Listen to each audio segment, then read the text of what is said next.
Alloh izni bilan boshlayman. Bismillahirrohmanirrohim. Hurmat qilish mavzusi. Umuman bu keng mavzu va bizda bugun tahlil nima uchun kelinlar qaynonasini hurmat qilmaydi? Qanday qilib qanday qaynona bo'lsam kelinim meni hurmat qiladi? Mana shu mavzu. Birinchidan biz kelin bo'lib tushgandan keyin mana o'g'lingizni uylantirganingizdan keyin buni o'ylaydigan bo'lsangiz, bu katta xato. Bu undan oldin qilinadigan ish. Kelin tushgandan keyin qilinadigan ish emas bu, undan oldin qilinadigan ish. Agar kimga kelini uni hurmat qilishi yoki qilmasligiga qiziq bo'lsa, undan oldingi vazifalarni bilib olish kerak. O'sha kelib chiqish tarixi borda, kelin sizni hurmat qilish uchun sizni tarixingiz shunga mos xos bo'lishi kerak. U qanday tarix? Ana shu ma'lumotlar bilan ishlaymiz. Avvalambor siz insonsiz. Tana mana Allohdan kelgan tana omonat, ruhingiz Allohdan, xullas hamma narsa Allohdan.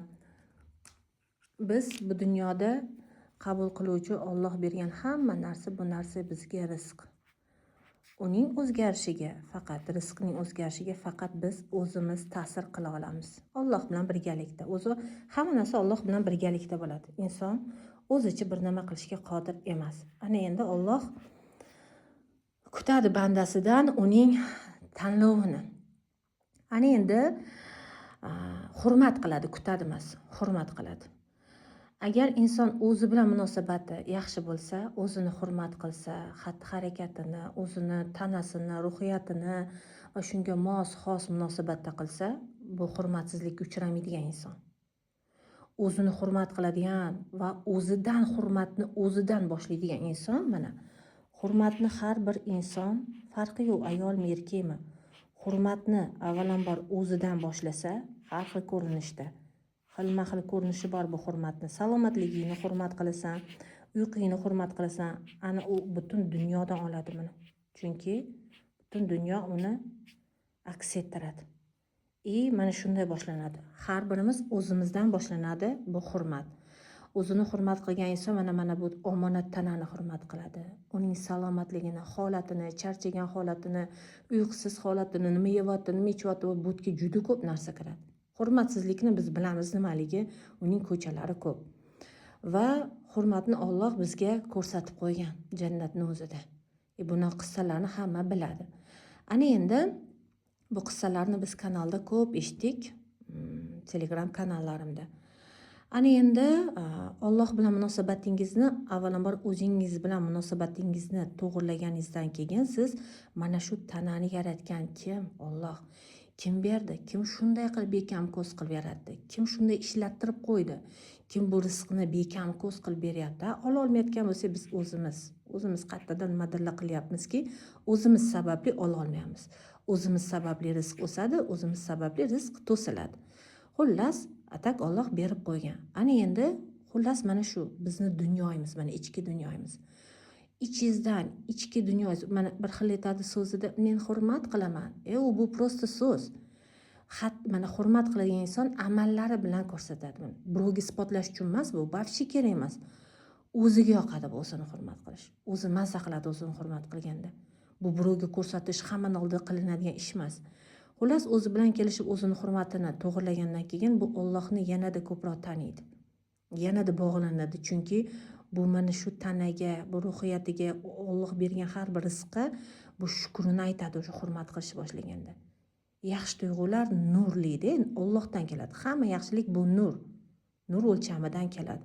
Va biz nurli bo'lganimizdagina mana shu aloqa borgan sari tiklanib va yanada ziyoda bo'ladi. Bizda masalan aloqa tor bo'lsa, borib biz ishlayversak, bu o'sadi, bu kengayadi. Imkoniyatlari shunaqa o'sadi, kimdan keladi? Faqat Razzoqdan keladi, Allohdan. Xullas, mana shuni to'g'irlab olgan inson bular bilan umuman pachakkilashib o'tirmaydi. Muammolari ham bo'lmaydi. Hamma gap kimni tashqaridagi insonlar bilan muammosi bo'lsa, bu mana bu ichida Alloh bilan o'rtasida bo'ladi. Shuni ko'raveradi hammadan. Ana endi hurmat borasida chetga chiqib ketmagan holatda hurmat mavzusini o'zingiz va Alloh bilan o'rtangizni tiklaganingizdan keyin siz aytasiz mana kelin tushgandan keyin hurmatni yo'qotib qo'ydim. Yo'q, sizni hurmatingiz o'zi davno yo'qolib bo'lgan edi. Siz kelin bo'lib tushgandan keyin prosta ko'ryapsiz buni. Mana kelin tushguncha bo'lgan uyingizdagi holat kelin tushgandan keyin bu kuchayadi. O'sadi. Faqat shu. Bu ham xuddi shuni uyingizdagilar qilayotgan ishni qaytaradi xolos. Nega uyingizdagilar sizga behurmatlik qilyapti? Masalan, chunki o'zingizni hurmat qilmaysiz. Masalan, nega eringiz sizni behurmatlik qiladi? Chunki siz eringizni qayerdadir orqasida yoki ichingizda muhokama qilib behurmatlik qilasiz. Shu nima deydi? Sendan nima chiqsa, u shuni qaytaradi. Shuning uchun juda ehtiyot bo'lishimiz kerak. O'rtada mana biz bekitishimiz mumkin. Biz shunaqa bekitamiz, ayollar ichingda boshqa, ustingda boshqa bo'lib, shaffof bo'lsa biz barakamiz o'sadi. Shu bizni erimizni hurmatini yo'qotadigan narsalarni o'tirib biza gaplashib olishimiz kerak. Biz gaplashishni bilamiz, to'g'rimi? Xullas, yana kelin tushishdan oldin qilinadigan ish uyingizdagi hurmatni to'g'irlash. Qanday?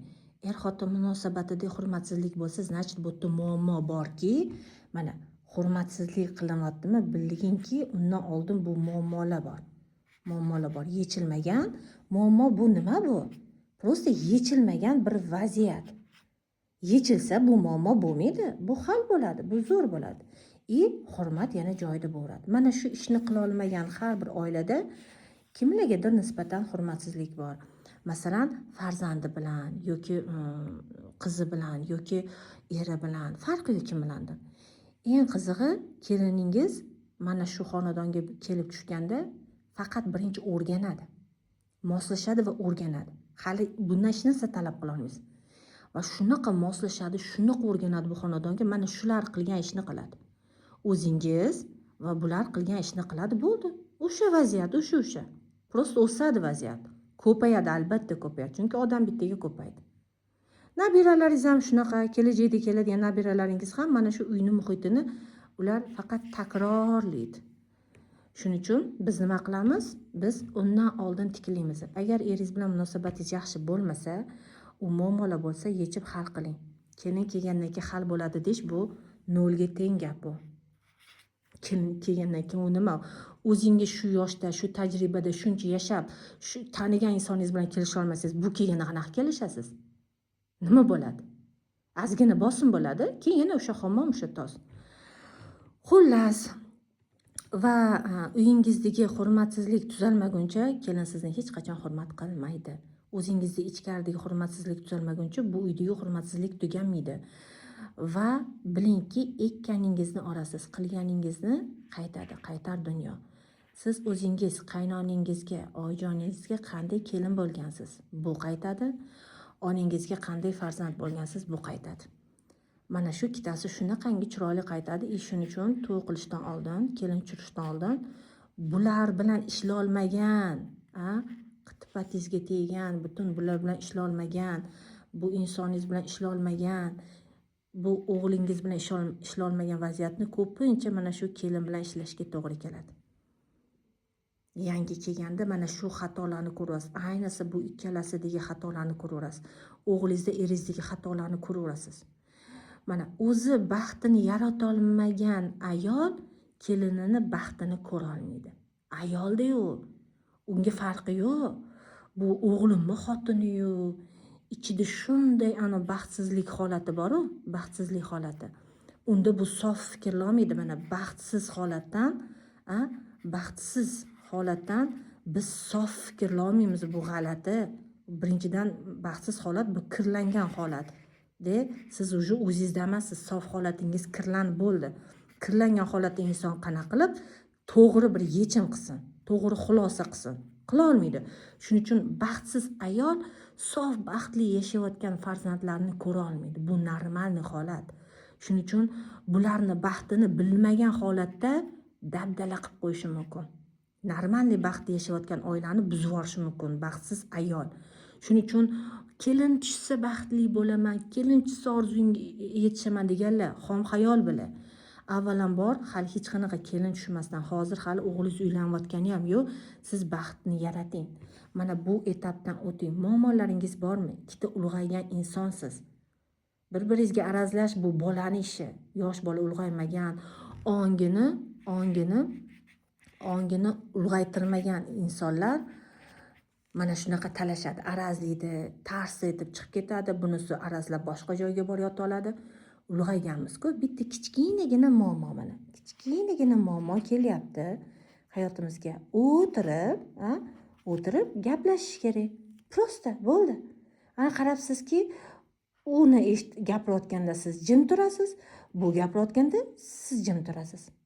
Xullas, men eringiz gapirayotganda siz jim turasiz, siz gapirayotganda eringiz jim turadi va faqat bitta insonga yoqadigan emas, ikki insonga yoqadigan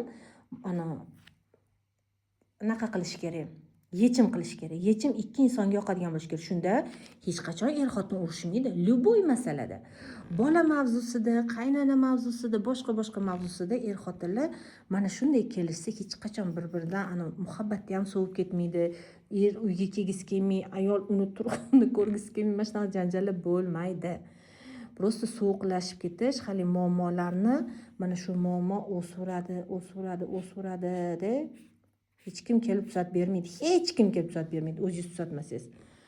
Oxiri voydod deb o'zingiz tuzatasiz yoki buzasiz munosabatlarni. To'g'risi, tashlab qo'yilgan muammo buzilishga, qayerda sinishlarga olib keladi o'rtangizdagi rishtalarni. Kelin tushgandan keyin harakat qilish nolga teng, qiyin bo'ladi. Shuning uchun undan oldin boshlash kerak. Birinchi qiladigan ishingiz o'zingiz bilan va Alloh bilan munosabatingizni tiklash va oilangizda eringiz bilan munosabatingizdagi qiyinchiliklarni yechimni qilish va imkon qadarda hammasini qila olmaysiz. Sekin-sekinde birdan biza hamma narsani hal qilib tashlay olmaymiz. Sekin-sekin. Zato undan keyin ham hal qilishni bilasiz. Bitta o'rganib olsangiz bo'ldi. Ana keyin bilib oling, agar to'ydan oldin sizni o'g'lingiz hurmat qilsa, to'ydan keyin ham albatta hurmat qiladi. To'ydan oldin o'g'lingiz bilan munosabatingiz o'zi bir ahvol bo'lsa, munosabatlar yaxshi bo'lmasa, u faqat o'sadi. Mana shu o'sadi. O'g'lingiz har narsani ayoliga aytib beradi, endi bular juda yaqin bo'ladi. O'rtangizdagi rishta to'ydan oldin yaxshi bo'lmasa, to'ydan keyin o'sha yaxshi emas holat endi mana ikkalovidan qaytadi. Shuning uchun bu uni polovinkasi, u yaqin sizdan ko'ra. Shuning uchun endi bu yerda ilmli kelin bo'lsa tushunadi, bo'lmasa mana shu narsalar o'sadi. Agar siz o'g'lingiz bilan o'rtadagi rishtangiz sof, toza bo'lsa, ona boladek bo'lsa, bu yerda mana shu narsa o'sadi. O'g'lingizni ichki dunyosi va fikrlashi va sizga munosabatidan kelib chiqib, kelin sizga munosabat qiladi. Oilangizni muhitini ko'rib turib kelin sizga munosabat qiladi. Shuning uchun kelinda emas gap, uyingizdagi ahvolda va uydagi erkaklarni sizga munosabatida va o'zingizni eng bu kuchlisi o'zingizga munosabatingizda, Alloh bilan munosabatingizda. Va qaytar dunyo degani bor. Bu yerda minuslar bo'lsa uni plusga chiqaring. Chunki bu qaytadi, xohlaysizmi, xohlamaysizmi. Biz tavba qilmasak, tavba qilinmagan har bir vaziyat mana tavba qilinmagan har bir vaziyat jazoda bu. Yashab o'tiladi. Prosta. Tavba qilsak biz yutamiz. Buni yashab o'tish hojati bo'lmaydi. Prosta tozalanadi. Tozalanib bo'ldi-yu, qanaqa yashab o'tamiz? Tavbada tozalanadi. Endi bu yerda shaffof tavba kerak-da. Biz xatolarimizni bilamiz. Kimni oldida xatosi bor? Qaynonamizning oldida, onamizning oldida o'sha har xil ichimizda o'ylagan fikrlar, ma'murdagi zahar fikrlarni bilamiz. Mana shular uchun yaxshigina to'ydan oldin zo'r bir ketma-ket tavbalar qilsangiz, kelajakda bu sizga juda ham huzur bag'ishlaydi. Ana endi bularni aytdim va shunday holat bor o'g'il bilan sizning o'rtingizda. Agar o'g'illar mana masalan o'g'illar onasini qadrsizlantirayotgan paytda juda xunuk manzarada bu. Mana ona shiringina ona. Bu yerda o'g'li ham bor. Agar o'g'il qadrsizlantirayotgan bo'lsa, tars etib ishini yopib chiqib ketadigan bo'lsa, baqiradigan bo'lsa, onasini masalan qadrlamaydigan bo'lsa, birinchidan ona o'zini qadrlamaydi o'shaga va bu yerda otaning ishtiroki juda katta. Qush uyda ko'rganini qiladi. mana shu insonni munosabatini bu sizga qaytaradi. Bunga sizga qilgan munosabati. Va mana shunaqa aylana. Ota, o'g'il o'sha sizga baqirganda yoki jahl qilganda sekingina mundoq olib, bu tinchlanganida, o'zini vaqti bor, tinchlanganida yur deydi-da va juda yaxshi ovoz bilan, tinchlantirilgan ovoz bilan aytadi. O'g'lim, kimga hozir baqirding bilasanmi? Bu meni ayolim, Rafiqa. Seni onang. Senga butun hayotini bag'ishladi. Haligacha xizmatingni qiladi. Haligacha kiring yuvadi, uyingga qaraydi, nonushtingni, ovqatingni tayyorlaydi. Va bilginki, mana bu ayol sen uchun shuncha xizmatiga sen shumi munosabating? Allohdan qo'rqmaysanmi? Qo'rqmaysanmi yaratgan zotdan? Onasini qadrini bilmagan xor bo'ladi, bolam, xor bo'ladi. Xor bo'lishni istaysanmi? Bu dunyoda rosa harakat qilib, hech narsaga erishmay o'tib ketishni istaysanmi? Onaga bunaqa qilmagin, bolam. Bu Allohning omonati, biz erkaklarga berilgan. Men unga yaxshi qarab, himoya qilib qo'yinga qarashim kerak. Sen, bu Allohning omonati, bu ojiza-ku. Ojiza bilan talashyapsan. Qayerga bordi erkaklik g'ururing? Erkaklik g'ururing qayerga bordi? O'g'illik vazifang qayerga bordi? Sen shunaqa yoshdasanki, buni kerak bo'lsa butun muammodan himoya qiladigan. O'zingni jahlingni bilaman, jahl chiqadi, qayerdadir ko'chada ishing yurishmaydi, boshqa bo'ladi, bilmay qattiq gapirasan yoki baqirib yuborasan yoki mana shu yerdan tiya olmas ekansan, bolam. Buni qalbi sal ranjisa, seni hamma ishing, hayoting orqaga ketadi. Shuni xohlaysanmi? O'zimizni sana mana tarbiyalamizki, mana shu ayol uyda kulib yurishiga biza hissa qo'shaylik. Kamroq mana masalan bizni jahlimizdan aziyat chekmasin, anta bir bekitib borib yastig'ini xo'lab yig'lab chiqmasin. Bu biz keyin qanaqa javob beramiz Allohga? Bu ikki dunyoing ham rasvo bo'lib ketadi, bolam. Rosa sinalasan, kerakmi shu narsa? U avvalambor bu o'zingiz yon. Unda o'ylagan, senga hayotini bergan, butun vujudini, даже o'sha emizgan sutida ham bu qonidan chiqadi. Qonidan olib bir nima jarayon, mo'jiza bir jarayonlar ishga tushib, keyin u sutga aylanadi. Suyaklardan chiqadi. Bu ayol o'ziga yaxshi qaramaganidan butun kechalari uxlamay, butun tanasi, go'zalligi hammasidan ketadi. Shuning uchun sen mana shunaqa o'chqirasanmi, baqirasanmi? Bilib ol, hamma erkakka bu dunyoda ayollar omonat. O'sha bizni o'sha mahramlarimiz. Sening bo'ladimi, bu onang bo'ladimi, qizing bo'ladimi, rafiqing bo'ladimi, o'ylab javob berish kerak. Alloh ayollarni erkaklar tarafidan, mana erkaklardan foydalanib himoyalaydi. Xuddi shunaqa abular o'zini vazifasini qilmay, ayol bechoraga erkakni o'zidan, o'g'lini o'zidan himoya kerak bo'lsa, bu erkaklar rosa Allohning oldida javob beradi. Agar har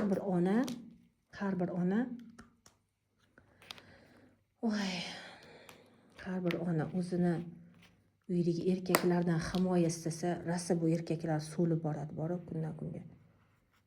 Bu dilida yig'lasa, bundan menga himoya kerak Robbim desa, yoki buni jahlidan himoya kerak Robbim desa, bular qanaqa javob beradi Allohning oldida? Omonat berilgan edi, bu himoya qilish kerak edi. Bu orqali keladi bunga butun hamma narsa. Va qancha buni omonatga Alloh bergan, erkakka bergan omonatga bular qanchalar muomala qilsa, bularning darajasi o'sadi. Darajasi o'sib ketadi. Qancha ayolni yerga ursa, pastga tushib ketadi. Past pog'onalarda yashaydi, azoblanib. Qancha bularning darajasini mana bu ayolga zo'r qarasa, ularning darajasi o'sadi. Bu cheksizlik. Daraja o'sish bu cheksizlik. Tubdan pastga tushib ketish ham bu cheksizlik. Bularni chegarasi yo'q. Shuning uchun bu mumkin emas deb.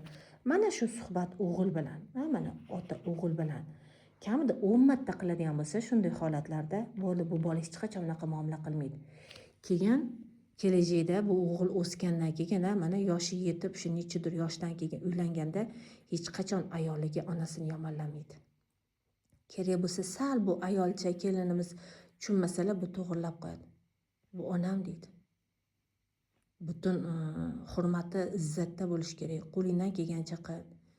Bilib olgin, men senga juda ham go'zal muomala qilaman, onamga ham.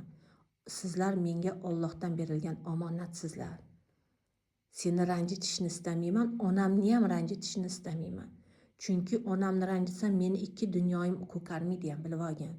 Men Allohni oldida qanday bo'laman? Seni ham ranjitsam men xuddi shunday bo'laman. Shuning uchun siz ham, onam ham juda baxtli yashash uchun men qo'limdan kelganini qilaman, lekin siz 2 ayol ham meni tushunishingiz kerak deydi.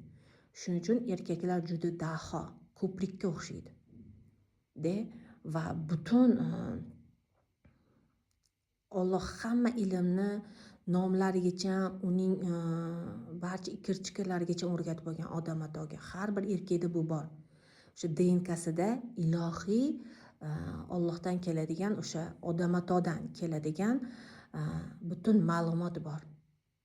Qanday yashasa zalolatga ketadi, qanday yashasa o'sha o'sadi darajasi. Alloh buni ziynatlab qo'yib, o'stirib qo'ysa, endi ayolni ziynatlab qo'yib, erini o'stirib qo'ysa, kim bunga to'sqinlik qila oladi? Hech kim.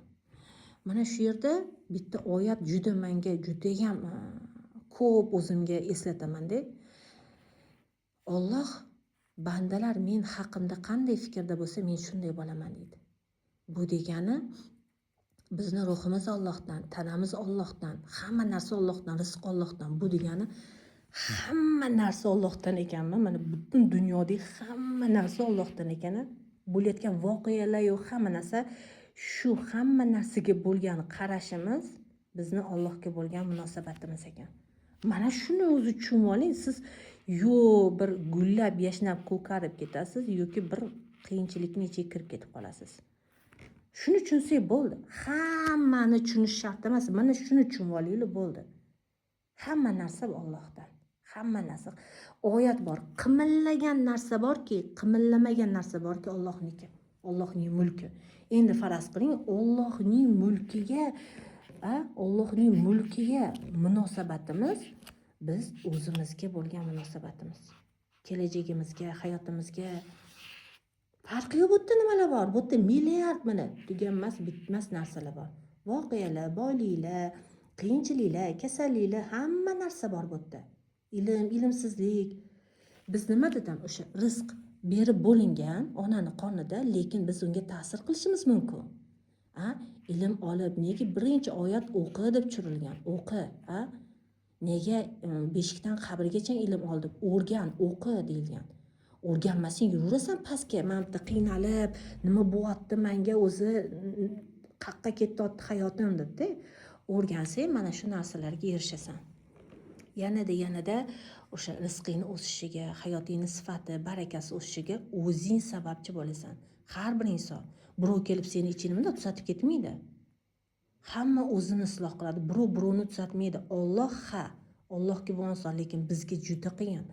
Biz faqat duo qilamiz. Biz faqat so'raymiz. O'g'illaringizni duo qiling va o'zingizni duo qiling. Men o'zimni duo qilishni bilmay hamma duo qilar ekan. Mana shu nechadir yildan beri tushunib qoldim. Voy, o'zim ko'proq duo qilishni o'rgandim. Endi shunaqa bo'ldi-da. Rosa erimni duo qilar ekanman, bolalarimni deb rosa ko'rdim. Duoni kuchiga vahsha shubha yo'q borim. Hayratda qolasiz. Lekin o'zimni kam duo qilar ekanman. O'zini duo qilmaganlarni boshqalar ham eslamas ekan duosida. O'zimni duo qilishni boshladim. Yaqinlarim ham g'irt begona, o'zi inson begonasi bo'lmaydi. Endi tushunchalarimni tushuntirish uchun har birimiz o'zi qondoshlarimiz, odam ato va mama Havvoning farzandlarimiz. Xullas shunaqa. Hamma bir-birini hozir men hammani duo qilishni yaxshi ko'rib qolganman. Chunki hamma u men degani. Men u hamma degani. Mana shu narsa. O'zingiz bilan kelishib olsangiz hamma bilan kelishib olasiz. O'zingizni hurmat qilsangiz hamma hurmat qiladi. O'zingiz ichki dunyoyingiz gullab yashlasa, hammada ko'rasiz bu ichki dunyosi gullab yashayotganini. Shu kelin sizni hurmat qilish uchun mana shu etaplardan o'tish kerak. To'ygacha. To'ydan keyin buni faqat ko'paytirasiz, sekin-sekin ishlayverasiz. Imkon qadar o'sha to'y qilib bo'lganlar hali ham ishlaylar. To'y qilmaganlar dalshi mana endi boshlaylar. Men mana mashina to'g'irlab, keyin kelin olishni, chunki menga xos mos kelin keladi. Men tipirchilikmanmi, izlanaman, eng zo'rini xohlaymanmi? Meni mana shu ichki dunyoyim, oilaviy holatimga mos kelin keladi. Menga Alloh o'g'limga va mana shu xonadonimizga mana shu kelinni shundoq magnitdek bizning uyimizning muhitiga mos magnit, xuddi shunday magnitda yashayotgan, shunday to'lqin yashayotgan kelinni jalb qiladi. va u keladi gumbiriga mazza qilib yog'iga yashaymiz dedi. Shu muammolar hal bo'linsa, kelin kelganda yuzingiz yorug', mazza qilib berasiz. Hali muammoni bittasini bekitaman deb, ikkinchisini bekitaman deb o'zingiz asabiy, bu holat baribir oshkor bo'ladi kelinga. Tushundingizmi? Shuning uchun bu qiynab qo'yadi. Qancha berkitmang, любой narsa oshkor bo'ladi. Undan ko'ra berkitish emas, mana bitta umr o'tib ketadi-ya. Hal qilish kerak, oson hal qilish. Biz ulg'ayganmiz. Ulg'aygan bo'lganimiz uchun bolalarimiz uylanyapti, kimnidir o'sha qizi yerga tegyapti. Xullas shunaqa hurmatga inson o'zi hurmat qilsa, hurmat topadi. Ya'ni shu bitta gap bilan. O'zingizni, taningizni, uyqungizni, salomatligingizni, resursingizni, yeb ichishingizni, hayotingizni, salomatligingiz hammasini hurmat qiling va siz Alloh bilan munosabatingiz borgan sari zo'r bo'ladi, kengayadi bu. Va mana shunday inson o'zi bular bilan ishlashga ham hojati yo'q. Shunda ham zo'r bo'ladi, to'g'risi. Lekin yo men sekinroq bo'ladi-da. Lekin yo menga o'sha qisqa fursatda katta natija kerak desa, ham buni ishlaysiz, ham bular bilan ishlaysiz. Chunki qaytar dunyo. Onangga qanday muomala qilgan bo'lsang, bolalaringdan qaytadi. Qaynonangga qanday muomala qilgan bo'lsang, kelinlaringdan qaytadi. Shu bilish kerak-da, qaynonani nima ichida his qilganini o'sha paytda ichidan nima o'tganini his qiladi. Keyin shu yerda shukr qiladi, kerak bo'lsa tavba qiladi. Ha, oyijonga mana shu gapim shunaqa tegan ekan, mana his qildim deydi. Shu, yo'q o'zi tushunib tavba qilmas ekan, yashab o'tib jazo. Endi jazo demaylik, yashab o'tib, endi hamma shunaqa jazo deydi-yu, atak jazo emas bu. Qilgan ishingga javob shu. Qilgan ishingni qaytishi javob. Karma deyiladi. Har qanaqasiga deyishimiz mumkin. Bizni kattalarimiz nima degan? Qaytar dunyo degan. Shunaqa.